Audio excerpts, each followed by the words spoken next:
Peace and love, family. You already know what it is. It's your boy Trenton Jenkins. I'm back again, once again, bringing you another episode as we live life out loud with purpose.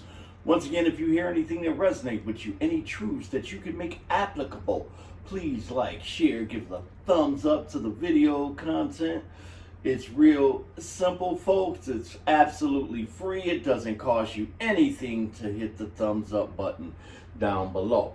It lets YouTube know that my content is valuable, and it also lets me know if I need to change anything. So, thumbs up, thumbs down. Let me know. Leave a comment if there's anything that you'd like to talk about in the near future.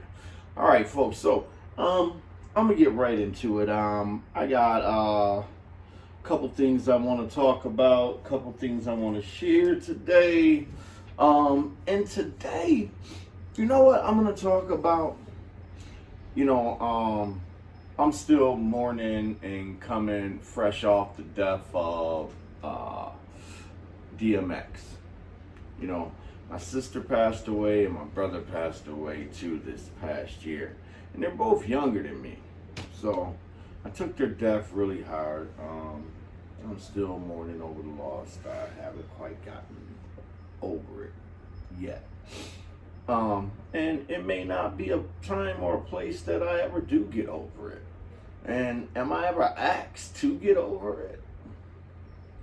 I mean, and why should I get over their death? I mean, my life has changed, you know? And it will never be the same. You know, there will be a void missed in my life. My sister, whom I could reach out and call whenever I wanted to, see every holiday, look forward to every home visit. You know, same with my brother. You know, those things will never happen. You know, in those physical senses again. So yeah, I don't know if I ever get over those things. So, I'm saying all that to get right to my point. Been watching, and I seen something where DMX passed, and now they're already looking for actors to play DMX. They were looking for actors like a week after not even a week after he passed. They're talking about who they're gonna get to play it, in his videography or whatever. And it made me think about me and my videography. And who would play me. And on not just who would play me, what my story would be like. I'm thinking of this boy, Ellen Payne. Ellen Payne, he, I think he would play a good Trenton Jenkins, both my past and, who I am today. And in that, I started saying, man, have I been doing epic things in my life for epic moments? Have I been having true epic moments? And then, what is my story? Is it a tragedy? Is it a drama? Is it a suspense? Is it a comedy?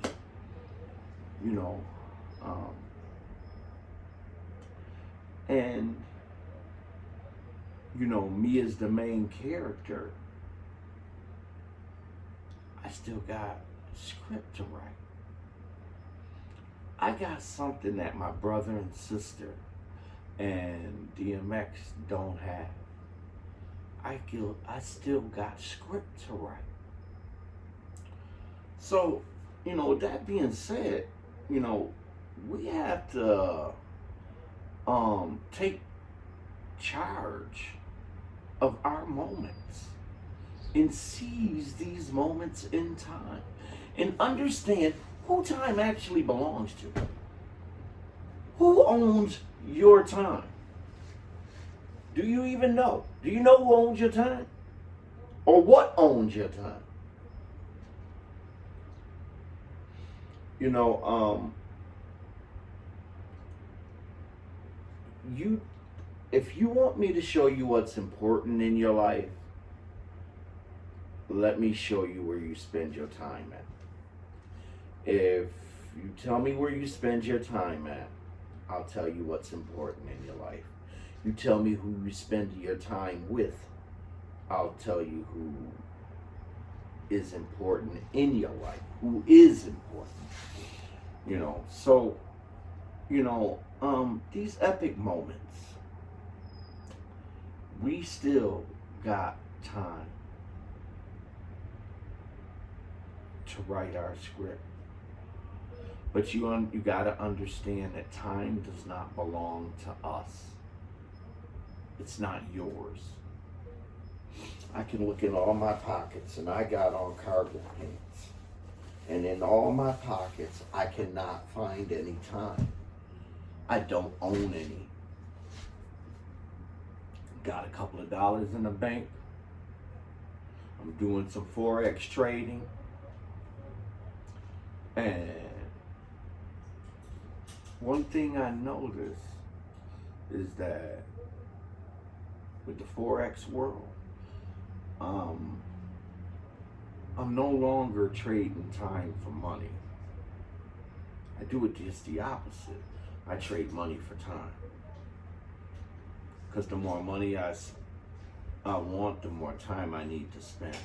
Before I was spending time, I was spending all the time I wanted to earn all this money, but I wasn't actually earning anything because I was spending at the same time. I was spending more than I was earning. I was spending more time and I wasn't earning any time. But in the Forex world, I'm learning to earn time with my money. I'm buying my time back. And if you want to talk about that, hit me up in the link down below. We'll discuss that later. But let's get back to this. Who does time belong to? Who owns time?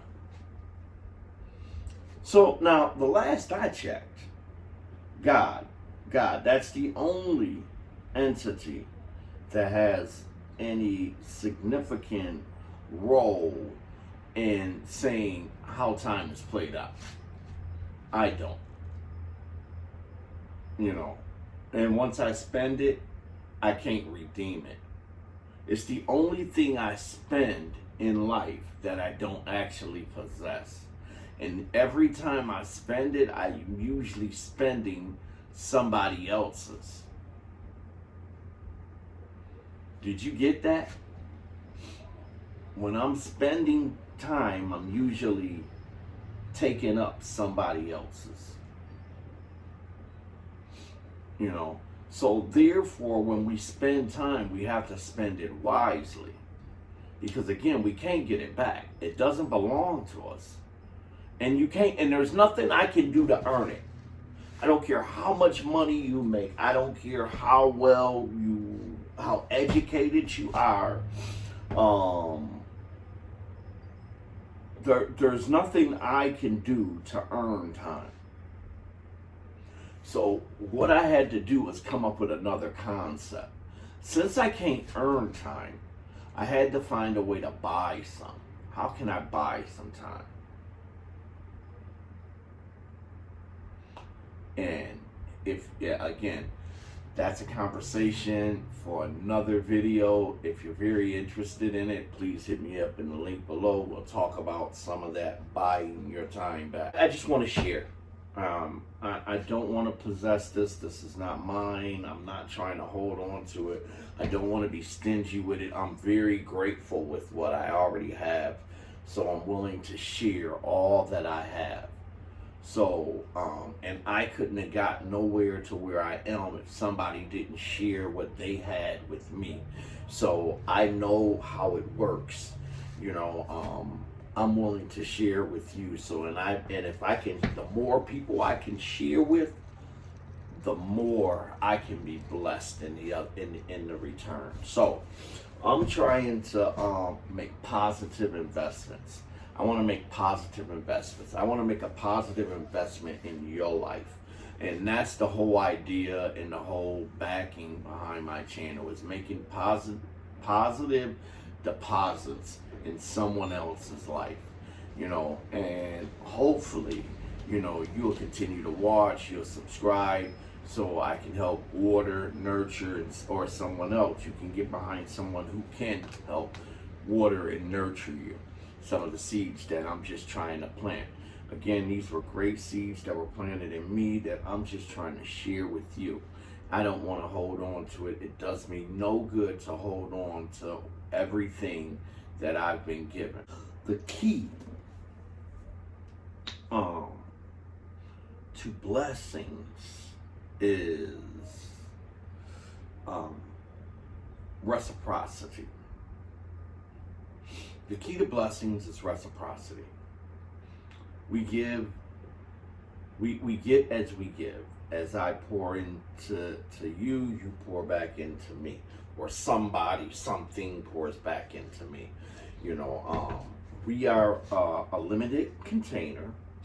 And as a limited container, my capacity says I can only hold so much. God can only pour so much inside me that I can contain. So in order for me to get new and more from God, that means I have to pour some out. So in order for me to get blessings, I have to be a blessing, give blessings. That doesn't mean waste blessings, but that means to give a blessing. It's the law of reciprocity. So, you give as you get, or you get as you give. As above, so below. We can say it in so many different ways, but I'm sure you get the concept. And if you don't, again, keep watching. Like some of these videos, keep watching these videos. Scroll through the library. Maybe it's a video for you, describing, whatever it is that you need to deal with on that daily basis. I'm out here putting in this work for you, fam. This is me putting in work for you. So again, I just ask if, you hear anything that resonates with you, any truths that you can make applicable, please share this content. If you hear anything that you think someone else needs to hear, please share, and get this content out. Let's just share this content.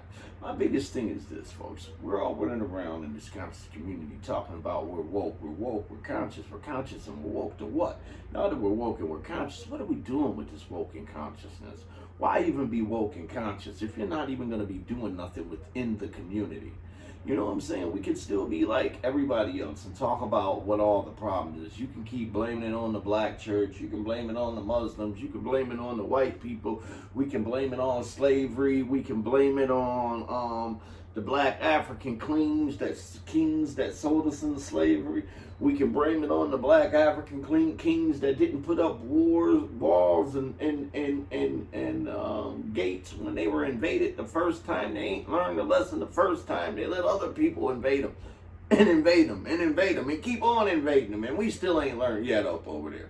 But anyways, we can place blame in a lot of different places, but the truth of the matter is, we have to start taking responsibility. Stop placing blame and let's start taking responsibility. And I don't need you to take responsibility for me. I need you to take responsibility for you.